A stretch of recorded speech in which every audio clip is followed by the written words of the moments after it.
Então abra sua Bíblia, por favor, no Salmo 15. Nós vamos ler os 5 versículos, é um salmo curto, nós vamos ler ele todo. Salmo 15. Eu vou ler na Nova Almeida atualizada. E eu quero que esse texto nos sirva tanto de ponto de partida como de trilho para a nossa mensagem. O tema da minha mensagem hoje é o valor da integridade.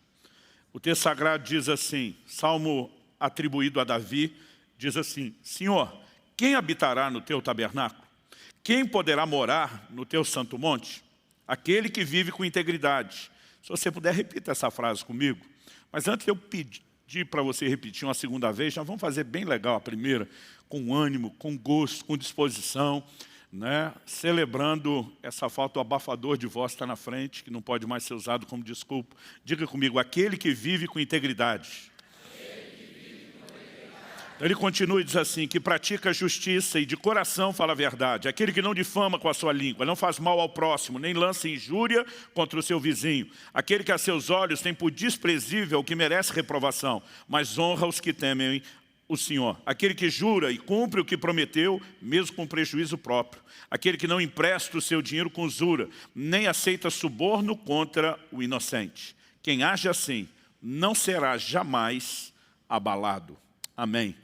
Pai amado, nós oramos e suplicamos graça e favor do Senhor, bem como a ação do Teu Espírito Santo.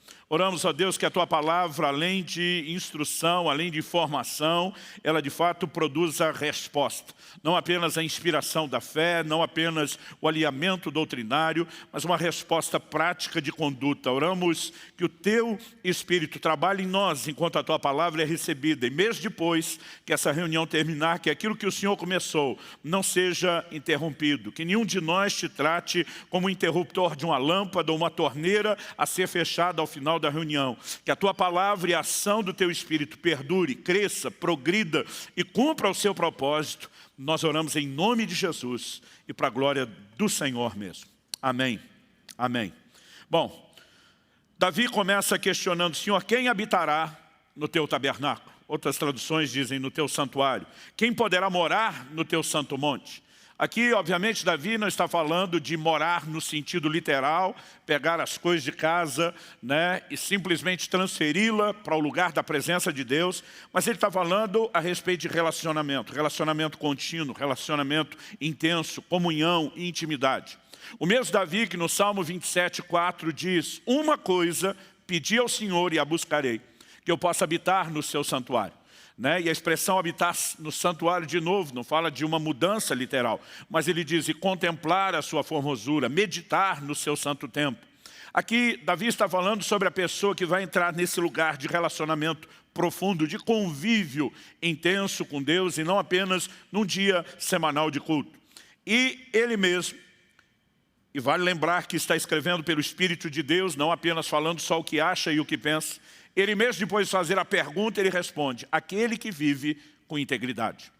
A partir do momento que ele fala essa frase, todo o resto do Salmo, na verdade são apenas desdobramentos do que é viver com integridade. Então aqui nós não temos a lista inteira, mas vários exemplos do que é integridade, o que pratica a justiça, o de coração fala a verdade, não difama com a língua, não faz mal ao próximo, não lança injúria contra o seu vizinho, e a lista, como lemos, segue.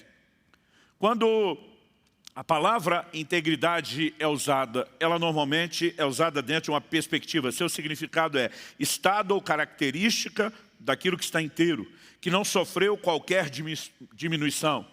Ela é usada para falar de plenitude, mas principalmente de inteireza. Então, quando falamos a respeito de caráter, falamos de alguém completo, né? Em quem não há faltas. Quando falamos, ou quando a Bíblia fala de um coração íntegro, para com Deus inteiro, está falando de se empenhar, de se colocar tudo o que tem na busca e no relacionamento com o Senhor. Integridade é o que eu e você deveríamos enxergar, não apenas como algo, né, que diz respeito a fazer o que é correto. Mais do que apenas fazer o correto, integridade tem a ver com ser correto. Porque é até possível alguém fazer algo correto, sem necessariamente ser correto. E uma observação que a Bíblia faz em 2 Crônicas 25, nos versículos 1 e 2, a respeito de Amazias, que foi um dos reis de Judá, nos mostra isso. Ele diz: Amazias tinha 25 anos de idade quando começou a reinar, e reinou 29 anos em Jerusalém. A mãe dele se chamava Jeoadã e era de Jerusalém. Amazias fez o que era reto aos olhos do Senhor, mas não com coração íntegro. Até fez o que era reto. Entre os seus feitos há fatos louváveis, mas a Bíblia diz que eles não necessariamente eram o transbordar de um coração correto ou de um coração íntegro. Então, quando falamos de integridade, precisamos pensar não apenas no comportamento, não apenas nas ações, mas precisamos pensar nisso como um reflexo, como um transbordar de algo que está presente no íntimo, no coração, que diz respeito ao caráter. E como eu disse, o tema da mensagem é o valor da integridade. Eu quero construir a nossa meditação, a nossa reflexão hoje, em cima de 3 fundamentos. O primeiro deles, eu quero tentar te mostrar, que esse é o anseio de Deus em relação ao homem. Desde a criação, em relação a toda a humanidade, é o que Deus espera de nós. Depois de pontuar isso, em segundo lugar, eu quero apresentar a você a visão de que integridade não é necessariamente um dom, que alguém foi dotado sobrenatural, privilegiadamente, nasceu com ele, mas é uma decisão. Em outras palavras, é uma escolha a ser tomada. E depois, em terceiro lugar, nós vamos concluir falando a respeito das consequências, dos efeitos colaterais da integridade. O que é que isso produz? O que é que libera nas nossas vidas? E, com isso em mente, eu gostaria de chamar a sua atenção para o fato de que, desde que criou o primeiro homem, o cabeça da raça, Adão, Deus já sinalizou o que era certo, o que era errado, o que era permitido, o que era proibido. Deus estabeleceu princípios, estava requerindo do homem obediência, ou seja, desde o primeiro, Deus claramente sinalizou a sua expectativa por integridade. Em nenhum momento da história isso mudou. Deus ainda espera de nós a mesma coisa. Alguém disse: se você quer entender o propósito de algo, é só voltar à origem. E pelo menos nós vemos isso na Bíblia. Quando os fariseus questionaram Jesus a respeito do casamento, ele volta à origem. Lá no primeiro casal ele pergunta: nunca lestes que desde o princípio Deus os fez homem e mulher, e diz: deixará o homem seu pai e sua mãe, se unirá à sua mulher, os dois tornarão uma só carne. Ao voltar ao primeiro, o Senhor está dizendo aqui, nós temos na origem a revelação do propósito. E quando falamos do ser humano, para entender propósito, voltar à origem não é nem só voltar ao primeiro criado, mas às declarações que Deus fez antes mesmo de criar o primeiro. Em Efésios 1:4, a Bíblia diz que Deus nos elegeu nele antes da fundação do mundo, para que nós fôssemos santos e irrepreensíveis perante ele. E quando falamos de propósito, obviamente isso deixa muito claro qual é a expectativa, o sonho e o anseio de Deus em relação a nós. Mas o que eu gostaria de destacar nisso, que num certo sentido a gente já mostrou até que é bem óbvio essa expectativa de Deus, na verdade eu não vou pegar um, vou pegar 2 exemplos, um do Antigo Testamento, um do Novo Testamento. São momentos onde a Bíblia pontua, registra elogios que Deus fez a determinadas pessoas. Eu gosto de dizer que você ser elogiado é uma coisa. Você ser elogiado por alguém que tem seu respeito, que tem um lugar de importância no seu coração, já é diferenciado. Agora, um elogio de Deus é outra conversa, não tem comparação. E a Bíblia diz no livro de Jó, no capítulo 2, no versículo 3, que Deus, numa conversa, numa disputa verbal com o diabo pela vida de Jó, a Bíblia diz, Jó capítulo 2, verso 3, o seguinte: o Senhor disse a Satanás: você reparou no meu servo Jó?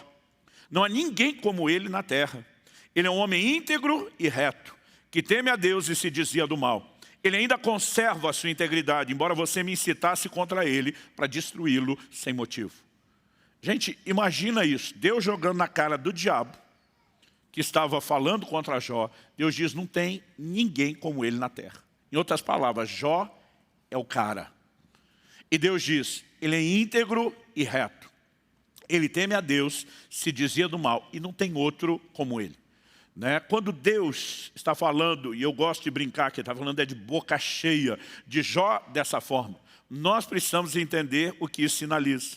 Em Provérbios 11:20, a Bíblia diz: o Senhor detesta os perversos de coração, mas os que andam com integridade são o seu prazer. Isso gera deleite em Deus. Quando Ele encontra homens e mulheres que decidem andar de forma reta, andar de forma íntegra perante Ele, né? A Bíblia diz que isso é o seu prazer, é o seu deleite. No Novo Testamento, nós temos uma outra menção que diz respeito a José. O homem escolhido por Deus para ser não apenas o marido de Maria, mas o pai adotivo, não era biológico, então vamos chamá-lo de adotivo. A figura paterna que exerceria influência, impacto na criação de Jesus como homem. Eu me lembro de uma ocasião que eu fiquei pensando, se eu estivesse no lugar de Deus e tivesse que mandar o meu filho à terra, queria nascer como um bebê, precisaria ser educado, cuidado, orientado, que tipo de pai eu escolheria para confiar não apenas um filho, mas o Filho, o Redentor da humanidade. E eu lembro que eu peguei papel e caneta e comecei a escrever algumas qualidades que para mim seriam inegociáveis, para eu confiar, me imaginando na posição de Deus, né, o meu filho é esse homem. E a minha lista já tinha mais de 50 virtudes relacionadas, algumas até bem detalhadas, onde o Espírito Santo falou para mim, a minha lista é bem menor do que a sua. Eu, curioso, parei de escrever, fui lá para o Evangelho de Mateus. E realmente o que a Bíblia fala de José é uma lista bem curta. Mateus capítulo 1, versículo 19 diz assim: José, com quem Maria estava para casar, sendo um homem justo e não querendo envergonhá-la em público, resolveu deixá-la sem que ninguém soubesse. Quando a Bíblia fala que ele era um homem justo, está falando de integridade, de conduta, não só de bom testemunho e comportamento, mas de um código de valores. Ao que eu e você precisamos entender que quando a Bíblia diz que ele intentou deixar Maria, eles estavam noivos. O termo aqui fala prometido um ao outro. Eles não tinham a forma de relacionamento que a nossa cultura conhece. Namoro nem existia. Noivado era quando as famílias, né, haviam entrado em acordo e um estava prometido ao outro. E a Bíblia é clara em dizer que não havia nenhum contato físico entre eles. E de repente José descobre que Maria está grávida. Você acha que a primeira coisa que passou na cabeça dele, obra sobrenatural do Espírito Santo? Isso nunca havia acontecido antes e não voltou a acontecer depois, né? Com certeza não foi o que ele pensou, senão ele não intentaria deixá-la. Naquele momento ele pensou, fui logrado. Só que de acordo com a lei, se ele expusesse e denunciasse Maria, ela poderia ser até mesmo executada por apedrejamento. Mas a Bíblia diz que, embora ele se sinta prejudicado a ponto de dizer, eu vou deixá-la, esse compromisso não segue mais. A Bíblia diz que ele intentou fazer em segredo, para que a mulher que supostamente o havia ferido e sido infiel, não fosse difamada. Sabe o que isso se chama? Caráter. Um dia uma pessoa começou a reclamar comigo e falou, eu não entendo, fulano, né, tal pessoa fazendo isso para você, te atacando e você tentando honrá-la. Eu falei, meu amigo, algo que eu aprendi há muito tempo, foi que o que as pessoas fazem revela quem elas são. O que nós fazemos revela quem nós somos. Nosso comportamento precisa seguir um código de valores que Deus estabeleceu e não apenas ser uma reação ao código de valores dos outros. Agora, José entendia isso num nível impressionante. E Deus disse simplesmente que ele era justo a ponto de não querer difamar nem quem supostamente o havia ferido e traído. A explicação de Deus veio depois, por meio de sonhos. Um anjo de Deus aparece e explica. Um dia desse eu falei para Deus, não podia ter avisado José antes da notícia? O Senhor tinha que deixar ele sentir o que sentiu, administrar como administrou, para explicar depois. Mas talvez esse foi um momento onde Deus fez questão de demonstrar a José e a outros qual era o seu caráter. Quem está entendendo, diga amém. Deus espera de nós integridade.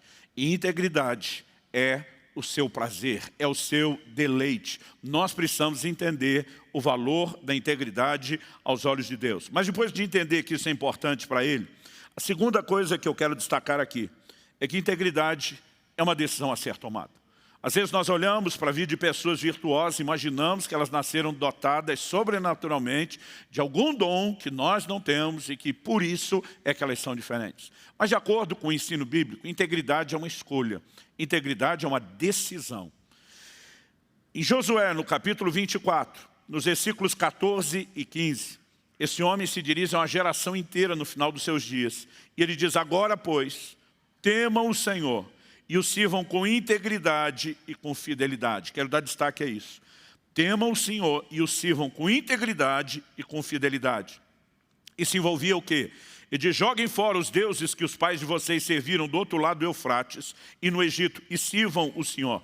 Mas se vocês não quiserem servir o Senhor, escolham hoje a quem vão servir. Se os deuses a quem os pais de vocês serviram do outro lado do Eufrates, ou os deuses dos amorreus em cuja terra vocês estão morando, eu e minha casa serviremos ao Senhor.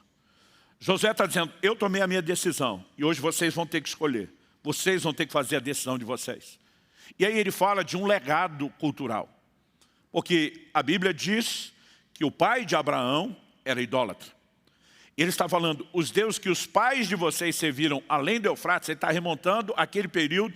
Uma das razões pelas quais Deus tira Abraão da sua casa e da sua parentela, ele diz, você precisa viver uma fé diferenciada em mim do restante, dos demais.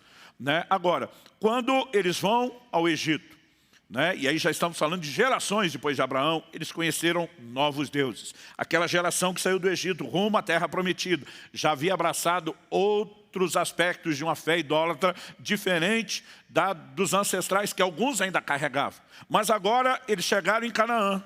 E na terra dos cananeus, ou dos amorreus, como é chamado, começaram a abraçar a prática atual da cultura idólatra. Então nós temos pelo menos 3 aspectos distintos, de cultos, de deuses, que estavam influenciando esse povo. Mas alguns permitiram que houvesse uma espécie de sincretismo entre as expressões de fé. Josué se posiciona e diz, sirvam ao Senhor com integridade. Lembrando que a palavra integridade é inteireza. Seu Senhor é só o Senhor e o coração é totalmente dele e de mais ninguém. Assim como Elias se posiciona na sua geração, e ele diz, escolham hoje quem vocês vão servir. Se é o Senhor ou se é Baal. Não é um e outro, é um ou outro. Quando falamos de integridade, e normalmente essa integridade, que é a opção por se voltar a Deus com o coração inteiro, ela sempre é apresentada dessa forma, como uma escolha. Quando Davi aconselha Salomão, seu filho, que está assumindo o trono, ele diz em 1 Crônicas 28, verso 9, quanto a você, meu filho Salomão, conheça o Deus de seu pai e sirva-o de coração íntegro e espírito voluntário. Porque o Senhor esquadrinha todos os corações e penetra todos os desígnios do pensamento. Se você o buscar, ele se deixará achar por você. Mas se você o abandonar, ele o rejeitará para sempre. Ele diz, meu filho, sirva ao Senhor de coração voluntário. Ele diz, você tem 2 opções. Ou você busca a Deus e ele se deixa achar, ou você o rejeita e ele vai te rejeitar. A decisão é sua, mas saiba que a sua escolha determina quais serão as consequências. Quando eu estou lendo as Escrituras, eu gosto muito de pensar em muitas dessas histórias, não apenas como a construção do pano de fundo, da preparação de todo um cenário da revelação bíblica, mas na perspectiva do que a Bíblia diz lá em 1 Coríntios 10, 11, que por sinal é um texto que eu cito sempre. Quando a Bíblia fala daquela geração que saiu do Egito rumo à terra prometida e vai falando de como eles falharam, tropeçaram, o tempo todo ela usa isso como um exemplo a não ser seguido. É o que a gente classifica de exemplo negativo. A Bíblia diz, essas coisas foram escritas para nosso exemplo, para nossa advertência de quem são chegados os fins dos tempos. Por outro lado, a Bíblia fala sobre atentarmos para a fé dos nossos guias, imitar a fé que eles tiveram. Quando há exemplos positivos, Deus está dizendo, imite. Quando há negativa, ele diz, considere a advertência e fuja de repetir o que eles fizeram. E ao longo das Escrituras, nós encontramos exemplos de integridade. Eu queria destacar alguns que são exemplos a serem seguidos. Um deles, José, o filho do patriarca Jacó, vendido pelos seus irmãos para o Egito como escravo. O que particularmente, eu não creio que tenha sido uma experiência, na perspectiva emocional, suave e tranquila. Às vezes a gente lê a Bíblia sem pensar um pouquinho além dos detalhes que estão sendo informados naquele texto. Já faz muito tempo que eu aprendi a ler a Bíblia, não criando ou especulando possibilidades fora do que a Bíblia diz, mas daquilo que seriam as reações normais das pessoas. Como, por exemplo, o que nós fizemos agora há pouco, pensando qual foi a reação de José até que ele tivesse a explicação. Né? Existem algumas coisas que são lógicas, eu diria até óbvias. E me assustava o fato de que José, vendido pelos seus irmãos como um escravo, que estava não só sendo desterrado da sua casa, da sua pátria, mas perdendo a sua liberdade, indo para um país de cultura, de língua estranha, sua vida virada da noite para o dia. Às vezes eu imaginava um José praticamente sem emoção. Eu dizia, a Bíblia não menciona esse menino chorar, gritar, espernear. E eu imaginava em José quase um camarada meio sem alma, sem emoção. Mas lá na frente, anos depois, estudando de forma mais detalhada a história de José, eu percebi que quando eles estão diante de José, agora alçado por Deus a posição de governador do Egito, sem saber que se trata do seu irmão, sem saber que ele inclusive entende a língua que eles estão falando, eles começam a lembrar do momento onde, desesperado, ele chorava e clamava. Ou seja, é depois que você vai ter a informação que foi omitida no relato. Mas aquela omissão inicial, não significa que não houve reações. E eu fico tentando me colocar no lugar de José. Algumas pessoas se sentindo ofendidas, amarguradas pelo que lhe fizeram, ou até por imaginar que Deus não cuidou. Nessa hora simplesmente chutam o balde e não querem nem saber de nada. José, ele é comprado por Potifar, capitão da guarda de Faraó, está servindo como escravo na casa dele, mas tudo o que ele faz prospera. Ele acabou sendo elevado à posição de chefe dos escravos. E a Bíblia diz em Gênesis 39, eu vou ler nos versículos 7 a 10, a Bíblia fala isso depois de ter nos informado que José era formoso de porte e semblante. A Bíblia diz assim, depois de algum tempo, a mulher de Potifar pôs os olhos em José e lhe disse, venha para a cama comigo. Ele, porém, recusou e disse à mulher do seu dono, eu gosto dessa frase, do seu dono, do seu senhor, escute, o meu senhor não se preocupa com nada do que existe nessa casa, porque eu estou aqui. Tudo o que tem, ele passou às minhas mãos. Não há ninguém nessa casa que esteja acima de mim. Ele não me vedou nada a não ser a senhora, porque é mulher dele. Nesse momento, José está dizendo, não importa se eu sou um escravo, considerado um objeto, uma propriedade de alguém. Aqui existe um código de valores, existe um código de conduta. Eu respeito meu senhor, eu respeito o meu matrimônio, o seu matrimônio, eu respeito a senhora, mas ele não para aí. Ele faz a pergunta final, como, pois, cometeria eu tamanha maldade e pecaria contra Deus? Ele está dizendo agora, muito além do respeito que eu devo às pessoas, à instituição que o próprio Deus criou, chamada matrimônio, eu devo respeito a ele.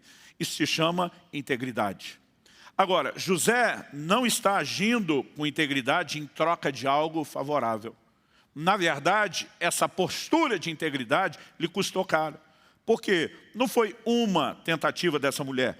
O verso 10 diz, ela falava com José todos os dias, mas ele não lhe dava ouvidos, recusando-se a ir para a cama com ela e a ficar perto dela.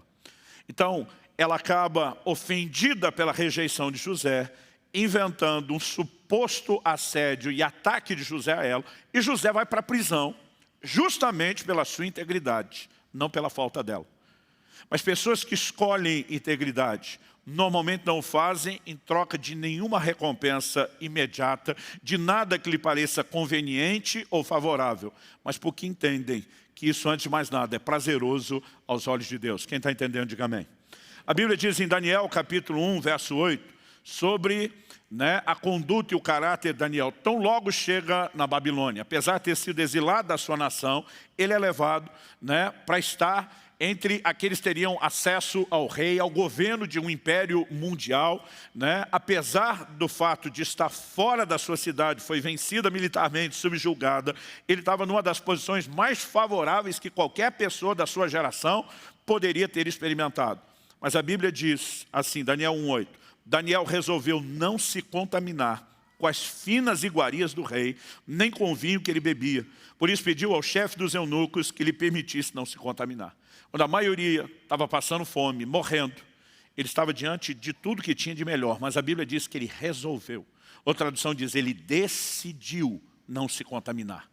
Ele diz, não tem nada que será atrativo o suficiente para eu me vender em relação aos valores, para que eu abra a mão, e você precisa lembrar que a lei de Moisés estabelecia, inclusive, o que era permitido comer, o que não era permitido comer.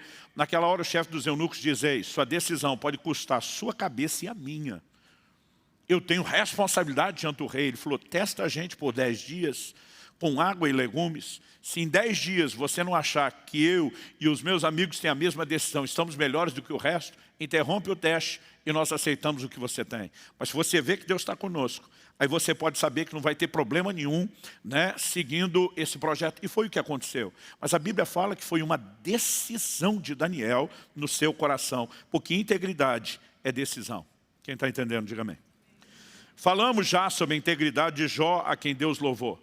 Mas eu e você precisamos entender que ela era independente das circunstâncias. Aliás, Deus diz para o diabo: ele conserva a integridade antes, mesmo depois de você me incitá-lo contra ele. Em Jó, no capítulo 2, nos versículos 9 e 10, a Bíblia diz assim, no auge da crise, das perdas, da dor. Então a mulher dele disse: você ainda conserva a sua integridade? Amaldiçoe a Deus e morra. Ela disse: eu sou a pessoa que convive mais perto com você. Eu testemunho sua integridade. Eu entendo você ter escolhido isso até antes. Mas a partir do momento que nós estamos vivendo o que estamos vivendo, e ela está tratando a Deus como se ele tivesse os abandonado. Ela diz: você ainda vai conservar a integridade? Isso está te levando a lugar nenhum. Você acha que Deus te recompensou por isso? Amaldiçoa Deus, xingue ele, cuspa na cara dele e morra. Né? E esse morra, eu não sei até se ela está sugerindo se mate, mas tipo assim, vamos acabar com tudo de uma vez. Naquele momento, eu costumo brincar que ele fala o que todo marido já sentiu tentado a falar à sua esposa. Ele diz: você fala como uma doida. Ele simplesmente segue dizendo o seguinte: temos recebido de Deus o bem, por que não receberíamos também o mal? E a Bíblia termina dizendo: em tudo isso, Jó não pecou com seus lábios. Em momentos de dor, de aperto e prova que muitas vezes aquilo que está dentro de nós vem à tona. Mas Jó conservou a sua integridade. Sua integridade antes era uma escolha. Conservá-la na hora difícil seguia sendo uma escolha. E posteriormente, numa conversa, né, se é que podemos chamar conversa, numa discussão com os seus amigos, se é que podemos chamá-los de amigo, usando o ditado da época dos meus pais, às vezes eu prefiro rotulá-los mais de amigos da onça do que amigos de Jó, porque eles mais o atacaram do que o fortaleceram. Mas Jó 27:5 nos mostra uma resposta que ele dá aos amigos: longe de mim que eu dê razão a vocês. E diz: até morrer, nunca abrirei mão da minha integridade. Ele está dizendo: eu escolhi integridade antes, eu conservei a integridade até agora, e até que eu morra, eu não abro mão.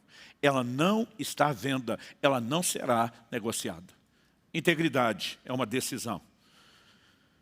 Em Jó, no capítulo 31, no verso 1, ele fala de um elemento ou de um detalhe, um aspecto específico, e eu diria importante, dessa sua escolha de integridade. Jó 31:1 diz: fiz aliança com os meus olhos. Aliança é um pacto, um compromisso profundo. Ele pergunta: como, pois, os fixaria numa virgem? Algo que talvez você não saiba, mas Jó é considerado o livro mais antigo da Bíblia. Escrito antes mesmo do Pentateuco, os primeiros 5 livros da Bíblia, na ordem que nos é apresentado, escrito por Moisés. Porque Moisés começa lá do Gênesis, falando do início, não significa que ele tenha escrito antes de Jó. Né? O livro de Jó é considerado o mais antigo. Ou seja, não é da época onde a lei de Moisés havia sido dada e revelada. No Decálogo, os 10 mandamentos, nós temos 2 mandamentos que podem chamar nossa atenção aqui. Num deles Deus diz: não adulterarás. No outro ele diz: não cobiçarás a mulher do teu próximo. O adultério era um envolvimento físico, deliberado com alguém. A cobiça era um pecado do coração, que muitas vezes ninguém tomava conhecimento, mas também era uma desobediência. No Sermão do Monte, em Mateus 5, 27 e 28, Jesus unificou os dois. E diz: vocês ouviram o que foi dito, não cometa adultério? Eu, porém, lhes digo, todo que olhar para uma mulher com intenção impura, já cometeu adultério com ela no seu coração. Agora, Jó, antes mesmo da revelação de Moisés, muito antes da revelação que o próprio Senhor Jesus faz, de alguma forma, no seu relacionamento com Deus, ele entendeu eu tenho uma aliança com os meus olhos, não vou fixá-las numa virgem. Ele não está dizendo que qualquer moça que aparecesse na frente, ele ia abaixar, desviar os olhos, mas ele está falando de olhar da forma errada. Ele está falando de violar a integridade em relação ao coração. E esse é apenas um dos muitos detalhes da conduta de Jó. E quando eu olho para esses exemplos, o meu coração é sempre inspirado. Eu e você podemos fazer a mesma boa escolha que José, que Daniel, que Jó fizeram. Aliás, algo que eu e você precisamos entender no relacionamento com Deus é o que eu gosto sempre de chamar interação, que é uma chave no nosso relacionamento com Deus. Se por um lado você vê a Bíblia nos responsabilizando por determinadas práticas, por outro, sempre você vê a mesma Bíblia falando de Deus oferecendo recursos que nos ajudam naquilo que Ele mesmo nos responsabilizou. Então vamos dar um exemplo disso. Em 1 Coríntios capítulo 10, verso 12, a Bíblia diz: quem está em pé, cuide para que não caia. De quem é a responsabilidade de cuidar para não cair? Do que está de pé. Eu e você somos responsabilizados por Deus a cuidar para não tropeçar. Mas o versículo seguinte, o 13, diz: não vos sobreveio tentação que não fosse humana, mas Deus é fiel, não permitirá que vocês sejam tentados além das vossas forças, e juntamente com a tentação vos proverá livramento, para que vocês a possam suportar. Ou seja, Deus diz: eu te responsabilizo a vigiar e ficar de pé, mas eu quero que você saiba, não te deixei abandonado ou vendido à própria sorte. Eu te ofereço recursos, eu te ofereço livramento, eu te ofereço graça para não pecar, suporte para que você possa cumprir com a sua responsabilidade, que é a sua decisão. Mas você não precisa fazer isso sozinho. Quando falamos de integridade, se por um lado ela é responsabilidade do homem e deve ser fruto de uma decisão, isso não significa que eu e você não tenhamos os recursos necessários para a manutenção dela. Deus disponibiliza isso a cada um de nós. No Salmo 41, verso 12, nós lemos: quanto a mim, tu me sustens na minha integridade e me pões na tua presença para sempre. Quando o salmista está dizendo a minha integridade, está dizendo eu escolhi. Foi eu que tomei esse caminho, mas ele diz: o Senhor me sustenta nele. Em outras palavras, eu não sou nem louco de achar que, embora seja minha escolha, minha responsabilidade, que eu estou conseguindo êxito nisso, sem a sua ajuda, sem o seu apoio. Então, embora integridade deva ser nossa escolha e é nossa responsabilidade, eu e você precisamos entender que Deus disponibiliza recursos para tal. Isso só não muda a responsabilidade da nossa escolha. Em terceiro e último lugar, as consequências, ou eu chamaria aqui o efeito colateral da integridade. Nós começamos a leitura pelo Salmo 15, que já no verso 1 tem o questionamento de Davi: Senhor, quem habitará no teu tabernáculo? Quem poderá morar no teu santo monte? E já falamos que isso aponta e sinaliza para aquele lugar de comunhão, de relacionamento com Deus, de intimidade. Então, acredito que essa percepção de estar, de andar na presença de Deus, tem que ser colocada, obviamente, em primeiro lugar.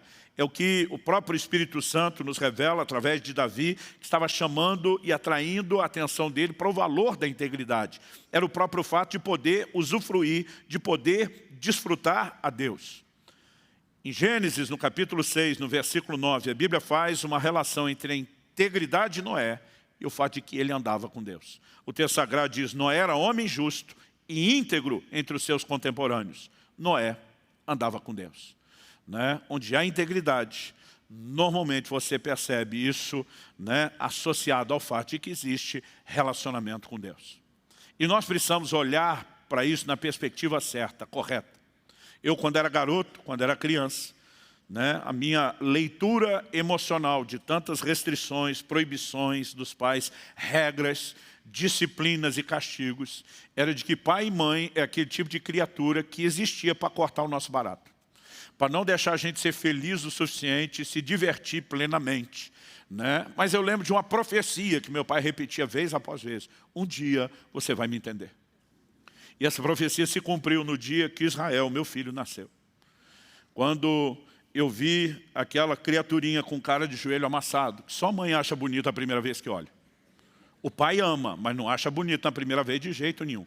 Todo coberto de sangue, de placenta. Quando eu vi aquela criatura com cara de joelho amassado, meu coração despertou de um jeito que eu não tenho capacidade de explicar. Algo foi acionado dentro de mim. Eu senti não era apenas um amor, era uma responsabilidade, era um senso de cuidado por aquela criatura. Que a minha vontade era sair correndo daquela sala, ligar para o meu pai e dizer, me perdoe, eu te entendi. Foi o dia que cumpriu a profecia. Né? A partir daquele momento, a minha preocupação era como eu posso proteger essa criança, inclusive das escolhas erradas, inclusive da incapacidade dela de entender o que é mal e nocivo para ela. E quando você tem a perspectiva correta, tudo muda. Deus não estabeleceu mandamentos e leis para te cercear, para impedir você de ser feliz, justamente pelo contrário. Para te proteger daquilo que te afasta dele, daquilo que traz desgraça para a sua vida. E nós precisamos entender que integridade, da nossa parte, deve ser a disposição de preservar o relacionamento com Deus, que é melhor do que qualquer outro tipo de prazer. No Salmo 16:11, a Bíblia diz, na tua presença, a plenitude de alegria, e a tua destra, a delícias perpetuamente. A maior dimensão, a mais profunda, plena e completa dimensão de gozo, de deleite, de prazer, não está em nada que esteja na dimensão natural, mas quando nós nos conectamos profundamente com Deus. Então Deus, por um lado, está procurando nos proteger, Ele espera que a gente lute pelo relacionamento, evitando essas coisas e confiando nele. Mas Ele também, quando encontra pessoas íntegras, Ele se demonstra sempre disposto também a lutar para proteger essa integridade que vai conservar o relacionamento. E um exemplo que me chama a atenção desde que eu era bem novo, está lá no livro de Gênesis, no capítulo 20, dos versículos 1 a 6. A Bíblia fala a respeito de Abraão e, como sempre, falando de qualquer uma das personagens aí das histórias bíblicas, a Bíblia é muito honesta e apresenta aquilo que a gente chamaria hoje em dia de a versão sem cortes. Né? A Bíblia fala de uma atitude de Abraão que já me aborreceu muito. Abraão combina com Sara, sua esposa, que por outro lado também era sua meia-irmã, por parte de pai. E diz, quando a gente chegar em alguns determinados lugares, eu não vou dizer que você é minha esposa, eu vou dizer que você é minha irmã. A Bíblia diz que ela era de uma beleza extrema, Sara. Ele diz, eu tenho medo de que os homens de alguns lugares, por não temerem a Deus, me matem para ficar com você. O que me faz pensar o quanto, né, a sociedade conseguiu avançar e progredir na sua degradação. Até hoje as pessoas consideram que o homicídio é uma das coisas mais pesadas para a consciência de qualquer pessoa, mesmo um ímpio. Né? E que isso deixa sequelas assim, num patamar além da capacidade de análise. Mas Abraão estava dizendo, se esse povo souber que você é minha esposa, para poder ficar com vocês, vão me matar primeiro. Porque mesmo gente que não tinha escrúpulo a ponto de cometer homicídio, tinha escrúpulo para não adulterar. Porque houve uma época onde o casamento, mesmo aos olhos de pessoas ímpias, foi tratado com muito mais respeito e reconhecido como algo muito mais sagrado. Essa turma não estava tão preocupada com Deus, mas dizia, a gente até mata o marido, que daí ela fica viúva, está liberada, aí sim a gente toca o projeto adiante. Mas tomá-la de quem tem marido, não. Por alguma razão os dois entram no acordo, e essa foi a versão compartilhada em alguns lugares.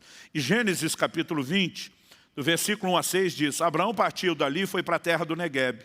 Habitou entre Cádiz e Sur e morou em Gerar. Abraão dizia que Sara, a mulher dele, era sua irmã.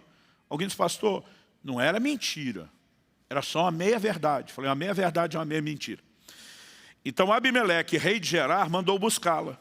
Deus, porém, veio a Abimeleque em sonhos de noite e lhe disse, você vai ser castigado com a morte por causa da mulher que tomou, porque ela tem marido. Ora, Abimeleque ainda não havia se aproximado de Sara e por isso disse, Senhor, matarás até uma nação inocente? Não foi ele mesmo que me disse, é minha irmã? E ela também me disse, ele é meu irmão. Ele diz, com sinceridade de coração e na minha inocência foi que eu fiz isso.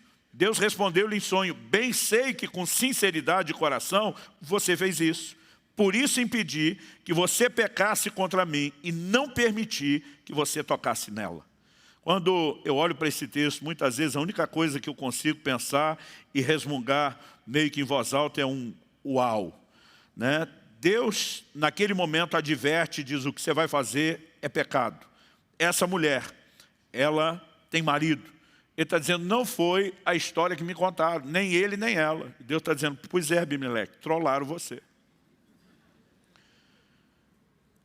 O golpe está aí, cai quem quer.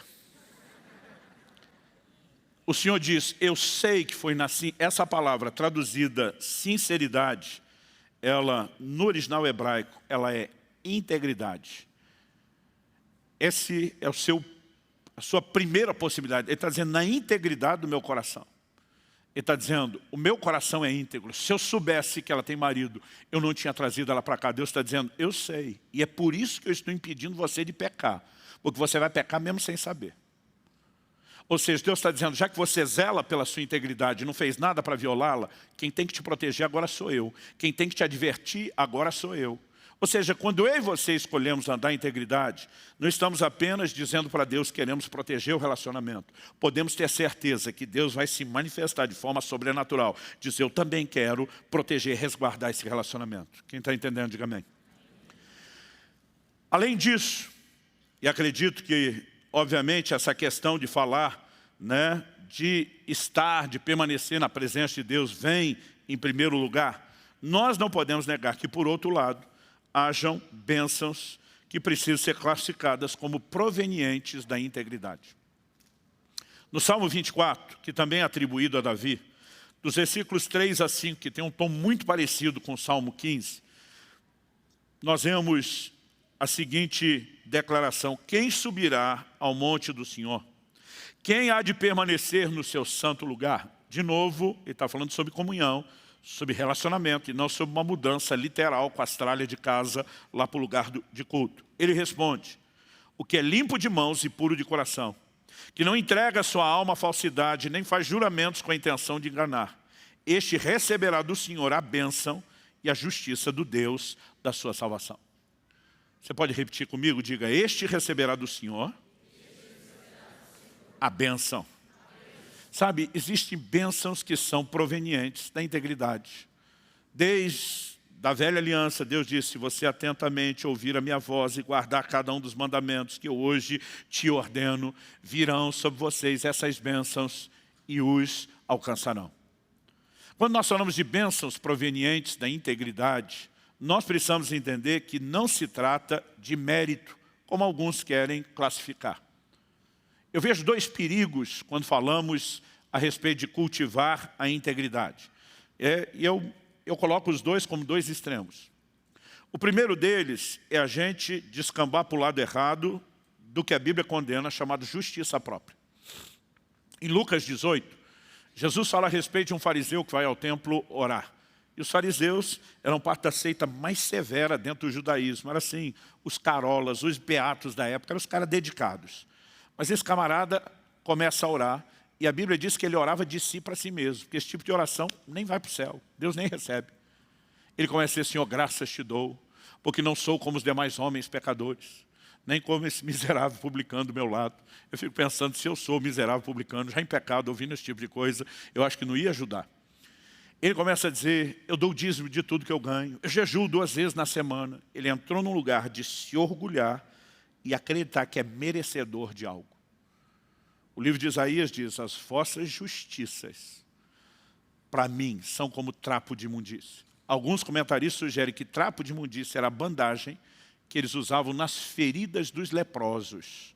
Quando aquilo era tirado, não tinha nem como ser recuperado ou lavado, tinha que ser queimado, era totalmente descartado, né? Tente imaginar você, um corpo e uma pele em decomposição, quando essas bandagens eram trocadas, o estado que saía. Deus diz, é assim que cheira para mim a sua justiça própria. Então, nenhum de nós poderia migrar para esse lugar e achar que uma conduta nos faz merecedores de algo. Por outro lado, o que eu e você precisamos entender é que existe uma mentira que as pessoas estão pregando em nome de uma graça que não é bíblica. Ela é exagerada, é deturpada. Então, se o que Deus nos oferece é pela graça, é um favor imerecido, não importa a forma como nós vivemos. Não importa se você é dedicado, se você não é dedicado, se você faz o certo, se você faz o errado, porque afinal de contas não tem nada a ver com você. E aqui as pessoas começam a criar deturpações. Outro dia uma pessoa falou para mim, eu não entendo sua dedicação. Eu falei, por que não? Ele falou, eu acho que você quer merecer alguma coisa de Deus. Eu falei, você está maluco? Tudo que recebemos de Deus é pela graça, se acessa por fé, é favor imerecido. Nada que eu faço me torna merecedor. Ele olhou para mim e falou, então por que você se dedica? Eu apontei o dedo para cima na direção do céu e falei assim, eu me dedico, cabeção, porque Ele merece. Não é porque a minha dedicação não me fará merecedor que o Deus que fez tudo por mim sem que eu merecesse, não merece a melhor resposta da minha parte. Então, de onde a ideia de favor merecido exclui a gratidão e a honra a Deus? Filipenses capítulo 1, verso 27 diz: vivei de modo digno da vocação com que foste chamados. Uma coisa é eu tentar ser digno pelo meu esforço, isso não. Outra coisa é eu dignificar o Evangelho, dando a devida resposta a ele, quando entendo que a própria Bíblia, a palavra de Deus, o próprio Evangelho, exige de mim e de você um comportamento que se adeque à nova realidade e à nova natureza. Quem está entendendo o que estamos falando? Então, por exemplo, no Antigo Testamento, se a pessoa obedecesse, ela tinha a bênção. O que a Bíblia nos ensina é que aqui a plena obediência nunca foi possível, por conta de uma natureza pecaminosa. Mas no Novo Testamento, na Nova Aliança, na graça, nós somos empoderados pela graça para a obediência. Usamos os recursos de Deus para trilhar o caminho. Logo, as bênçãos que provêm dela não são nosso mérito, porque nós não obedecemos só com nossas forças. Nós fizemos isso com os recursos de Deus. No entanto, não significa que porque Deus manifestou graça para sustentar, para turbinar a nossa decisão, que eu e você não vamos provar as consequências disso. No Novo Testamento, isso é chamado semeadura e ceifa. Gálatas capítulo 6, versículos 7 e 8 diz: os que semeiam na carne, da carne vai colher a corrupção. O que semeia no Espírito, do Espírito vai colher a vida eterna. A Bíblia diz isso depois de afirmar: de Deus não se zomba, tudo quanto o homem semear, isso também ceifará. Semeadura e ceifa. Quando eu e você entendemos isso, nós vamos descobrir que a conduta, seja ela pautada pela integridade ou pela falta dela, se torna uma semeadura. Além de que é uma revelação de Deus, que de acordo com a própria Escritura, é baseada em reciprocidade, em mutualidade. É como se Deus dissesse: vou me espelhar no seu comportamento e vou agir com você à altura. Então, por exemplo, no Salmo 18, do versículo 19 até o 26, esse salmo também é atribuído a Davi. Salmo 18, do 19 ao 26, ele diz: trouxe-me para um lugar espaçoso, livrou-me porque ele se agradou de mim. O Senhor me retribuiu segundo a minha justiça, recompensou-me conforme a pureza das minhas mãos, pois tenho guardado os caminhos do Senhor, não me afastei perversamente do meu Deus, porque todos os seus juízos estão diante de mim e não rejeitei os seus preceitos. Também fui íntegro para com ele e me guardei da iniquidade. Por isso, e a palavra por isso aqui, está falando de causa e consequência. Por isso o Senhor me retribuiu segundo a minha justiça, conforme a pureza das minhas mãos na sua presença. Verso 25 e 26. Para com quem é fiel, fiel te mostras. A NVI diz: te revelas fiel. Com o íntegro, também íntegro. Com o puro, puro te mostras. E com o perverso, inflexível. Isso é reciprocidade. A Bíblia diz: com o fiel, Deus se mostra fiel. Com o íntegro, Deus se revela íntegro. Para o puro, Deus também vai se mostrar puro. Agora, note que ele não se revela puro para o fiel, não se revela fiel para o íntegro e nem íntegro para o puro. É sempre uma reciprocidade, a atitude específica. Para o perverso, Deus não vai se revelar perverso. Porque aqui não existe reciprocidade, porque não há perversidade em Deus. Então, ele resiste. Mas nesses aqui, então o que a Bíblia está dizendo é que quando eu e você andamos em integridade diante de Deus, ele vai revelar a sua integridade, a sua inteireza. Ele vai dizer: eu vou ser Deus para valer, com tudo, e como diria o mineiro do interior, e de com força na sua vida. Segundo Crônicas 16, 9 diz assim: os olhos do Senhor passam por toda a terra, procurando corações que se mostrem íntegros, inteiros para com Ele, a fim de que Ele possa se mostrar forte para com esses. Quando a Bíblia fala dos olhos do Senhor passando por toda a terra, diz que Ele está procurando. Quem que Ele está procurando? Os corações íntegros. E para esses, quando Ele acha, não para todos, mas para esses que Ele acha, no meio de todos onde Ele está procurando, Ele diz: para esse eu vou mostrar a minha força. Ou seja, eu e você, quando escolhemos andar em integridade, nos colocamos num lugar de nos expor a um mover diferenciado de Deus nas nossas vidas. Quem está entendendo, diga amém. E não estamos falando de mérito, mas estamos falando de semeadura e de ceifa. E quando entendemos essas verdades, Obviamente, elas nunca deveriam vir em primeiro lugar, né? Integridade não é algo que fazemos em troca de ser abençoado. Falamos a respeito, né, de escolhas como a de José, mas poderíamos falar dos amigos de Daniel. Eles escolhem ser íntegros, não se curvar diante daquela estátua levantada por Nabucodonosor, mesmo que ele os ameace, né, de morte lançando-os na fornalha. E diz que quer queimar, queima, mas não vai rolar esse negócio da gente desobedecer o mandamento. Só o Senhor teu Deus adorarás, não farás para ti imagem de escultura, não te curvarás diante delas. Eles estavam dizendo, a integridade não é negociável. Ela não existe em troca de algum favorecimento. Agora, a Bíblia fala que o Senhor vai honrar. E é o que eu e você precisamos entender, que se a honra não acontecer aqui, vai acontecer depois. Alguns, como Estevão, morreram por causa do seu posicionamento de honra. Foram firmes, não negaram a sua fé. Mas a Bíblia nos mostra que ele enxerga Jesus em pé à direita de Deus. Para mim a mensagem ali é clara. Ele está dizendo, um cara como você, eu me levanto do trono para receber com toda a honra possível aqui. Então, se não tiver honra aqui, no mínimo, você pode ter certeza que teremos as honrarias eternas. Porque Deus é um Deus de retribuição. Mas eu e você precisamos entender que, embora haja todas essas consequências, para mim nada se compara a esse lugar de comunhão, de intimidade, que eu e você podemos cultivar com Deus. Você recebe essa palavra? Gostaria que você fechasse os seus olhos por um instante. Eu gostaria que você pensasse por um instante, se houvesse alguma discussão entre Deus e o diabo, a seu respeito. A pergunta a ser feita é, o que Deus poderia falar de você? Nós sabemos o que ele falou de Jó. Nós sabemos como Deus defende sua integridade, sua retidão, né? A disposição de Jó de temer a Deus e se afastar do mal. A pergunta é, como eu e você estaríamos nessa avaliação? Uma outra pergunta que eu creio que nós precisamos fazer é o que cada um de nós vai fazer com aquilo que ouviu. Como orei no início, muitas vezes nós tratamos Deus como um interruptor que a gente desliga no final do culto, uma torneira que a gente fecha, e nós não permitimos que aquilo que Deus começou se estenda. Eu me lembro de uma ocasião de ter sido muito ministrado no domingo, ter chorado diante de Deus, ter entendido coisas que precisavam ser trabalhadas, exposto isso para Deus. Mas na segunda-feira, no outro dia, quando eu estava orando, Deus mostrou algo que eu não tinha percebido no domingo. Ele ampliou o meu leque de ação prática. Mas ao longo da semana isso foi acontecendo, nos outros dias também, na terça, depois na quarta. No outro dia Deus mostrava uma outra coisa que eu não tinha visto nem no domingo, nem na segunda. Depois na quarta, uma coisa que eu não vi nem no domingo, nem na segunda, nem na terça. Eu falei para Deus, por que é que não mostrou isso tudo de uma vez? E o Senhor falou no meu coração, se você não tivesse dado atenção à primeira, você não teria visto a segunda. Se não tivesse levado a sério a segunda, eu não teria te mostrado a terceira. Não há razão para que Deus prossiga nenhum tipo de diálogo ou informação com quem não deu nem o primeiro passo prático diante daquilo que Ele falou.